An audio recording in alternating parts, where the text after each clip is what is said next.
AIIMS में जो भ्रष्टाचार हो रहा है उसके विरुद्ध जो भी आवाज़ उठा रहा है उस पे उसी को ही टारगेट किया जा रहा है और आप भी वहाँ पे शामिल थे और आपने आशंका जताई है कि आप पे भी इस तरह का हमला हो सकता है। सर क्या कहना चाहेंगे?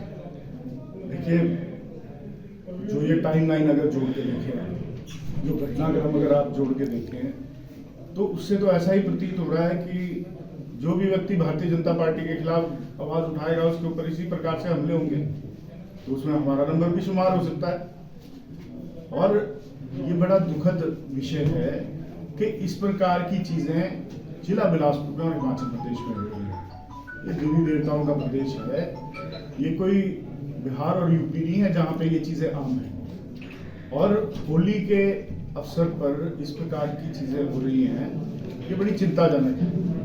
और इसके लिए मैं क्या कहना चाहूँगा, मैं माननीय मुख्यमंत्री जी से अनुरोध भी करना चाहूँगा कि इस प्रकार की चीज़ें रोकने के लिए जितने ज़्यादा से ज़्यादा स्ट्रिक्ट जो मेथड्स हैं वो अपनाए जाएं, जितने ज़्यादा जो है कठोर कार्रवाइयाँ की जानी चाहिए वो की जाए, क्योंकि ये हमारे पूरे सामाजिक ताने बाने को खराब करने का काम जो है इस प्रकार की घटनाएं कर रही हैं। मुख्यमंत्री से क्या आप डिमांड करना मैंने चाहेंगे? कहा कि जिस प्रकार से पुलिस प्रशासन यहाँ पे पूरी तरह से फेल हुआ है, माननीय मुख्यमंत्री जी को इसका संज्ञान लेना चाहिए। वो एक एडमिनिस्ट्रेटर हैं और हिमाचल प्रदेश की सरकार चला रहे हैं। मुझे पूरा विश्वास है कि इसमें बहुत जल्द जो है वो कार्रवाई भी होनी चाहिए और जो लोग इसके पीछे हैं, क्योंकि पिछला अगर घटनाक्रम जैसे मैंने कहा अगर उसको जोड़ के देखा जाए, अभी 2 दिन पहले हमने भारतीय जनता पार्टी के खिलाफ और जेपी नड्डा जी के खिलाफ यहाँ पर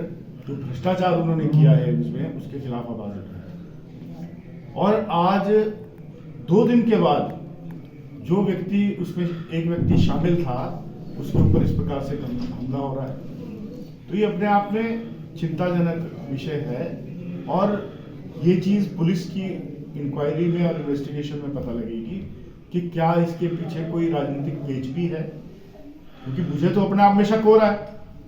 एक आम व्यक्ति, आप भी अपने आप सोच ले, 2 दिन पहले आप किसी के खिलाफ कुछ बोल रहे हो, तीसरे दिन आपके ऊपर हमला हो रहा है। और भारतीय जनता पार्टी का जो पिछला पूरा आप परिप्रेक्ष्य देखें पूरे हिंदुस्तान में, जो व्यक्ति इनके खिलाफ बोलता है या उसके ऊपर ईडी की सीबीआई की रेडें होती है या वो व्यक्ति इस धरती से उठ जाता है।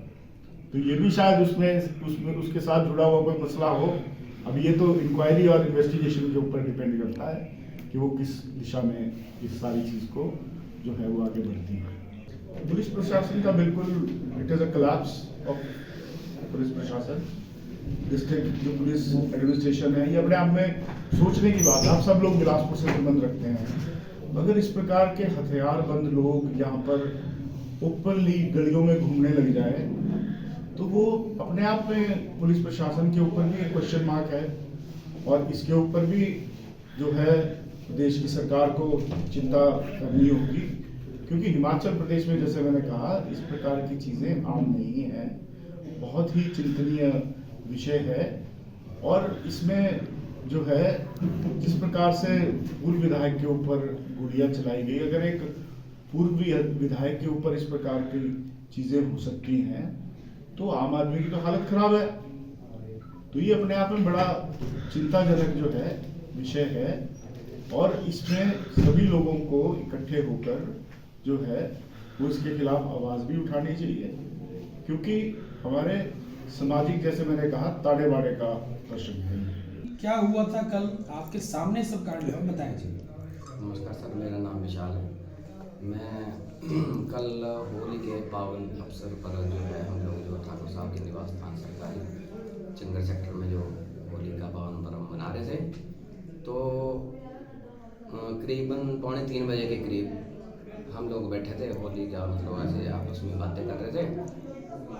अचानक से 3-4 जो लड़के हमलावर आते हैं और 8-10 फुट की दूरी पे जो है उन्होंने वेपन निकाला और एकदम से फायर करना शुरू कर दिया। तो ठाकुर साहब मेरे बगल में बैठे थे, तो उनको बचाने के लिए वो भी खड़े हुए। वो साथ में इनोवा गाड़ी खड़ी थी जो, उन्होंने उसके पीछे जो है ठाकुर साहब को मैंने थोड़ा धक्का देके मैंने कहा ठाकुर साहब आप परे हो जाओ जल्दी से, बहुत सारी गोलियां चला रहे थे वो लोग। तो बचाव में मैं भी गाड़ी के पीछे भागा तो मेरे पाँव के ऊपर जो है गोली लगी। और पीएसओ साहब को जो है ठाकुर साहब ने बोला कि जल्दी से आप वेपन लोड करो, नहीं तो ये लोग तो सबको मार देंगे। तो पीएसओ साहब को मैंने जल्दी से बोला, मैंने कहा सर जल्दी आप जो है अपना वेपन लोड करो, और नहीं तो हम लोग तो ये तो मार देंगे सबको। तो पीएसओ साहब ने जवाबी कार्रवाई में 2 राउंड फायर किए, तो उनके बैक में जो है चेस्ट के बैक साइड में उनकी 2 गोलियाँ लगी हैं। तो जैसे ही उनको गोलियाँ लगी उन्होंने भी जवाबी फायर में 2 फायर किए हैं। तो इतनी अंधाधुंध गोलियाँ चलने के बाद जब पीएसओ साहब ने गोलियाँ बचाव में चलाई तो उसके बाद वो जो भागे।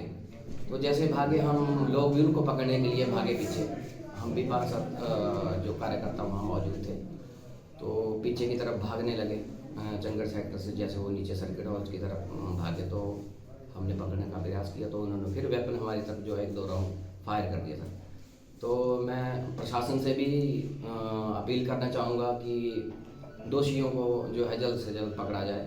मैं अपने पत्रकार बंधुओं से निवेदन करना चाह रहा हूँ कि अभी देखो पीछे भी हाल में गोलीकांड हुआ था, तब भी प्रशासन ने कुछ नहीं किया। तो अब इतना बड़ा गोलीकांड होने के बाद भी पुलिस जो है कार्रवाई नहीं कर पा रही है इतनी। तो मैं माननीय ठाकुर सुखविंदर सिंह सुक्खू जी से भी यही वो करता हूँ कि दोषियों को जो है जल्द से जल्द पकड़ा जाए। धन्यवाद सर। अगर आप ये वीडियो YouTube पर देख रहे हैं तो हमारे चैनल को सब्सक्राइब करें और बेल आइकन को दबाना ना भूलें। अगर आप Facebook पर ये वीडियो देख रहे हैं तो हमारे पेज को लाइक करें।